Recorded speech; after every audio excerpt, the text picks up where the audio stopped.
To create the initial shape of the wound, I used a 2-part silicone compound called Third Degree. For a cheaper alternative, you can use liquid latex and cotton or gelatin. I do like Third Degree though because it blends into the skin really well for a near seamless transition. After the silicone set, I used my palette knife to carefully peel and tear the edges away from my skin to simulate torn up flesh. Next, I laid melted down gelatin on top of the silicone and extended it around my cheekbones and jaw to further simulate ripped flesh. Again, once it dried, I peeled the edges away from my skin to create a ripped and piecey look. Then I took small pieces of cotton and saturated it in a thin layer of gelatin and applied it over my mouth, nose, and chin to add texture and make it appear like my mouth and nose were torn off. I then dusted the prosthetic with a translucent powder to take away any tackiness and shine. Then I applied my everyday foundation all over my face so the prosthetic matched my skin tone.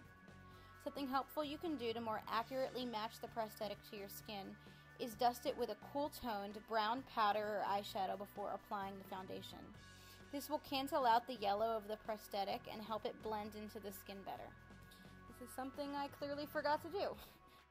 Once my foundation was evenly applied, I mixed 2 parts red cream paint with 1 part brown and painted the area where I applied the gelatin and cotton, extending it down to my neck and blending out the edges. Next, with a small fluffy brush, I lightly stippled and blended bruising colors like reds, purples, blues, and very small amounts of yellows and greens on top of the silicone and gelatin prosthetic. I used matte eyeshadows to do this, but you can also use cream or alcohol-activated paints and lightly stipple them with a makeup sponge. Then I repeated the same technique on my neck and chest. With a small fluffy brush, I added the same bruised colors around my eyes to create a hollow and sunken-in look, and then extended it downwards onto the prosthetic, blending it out.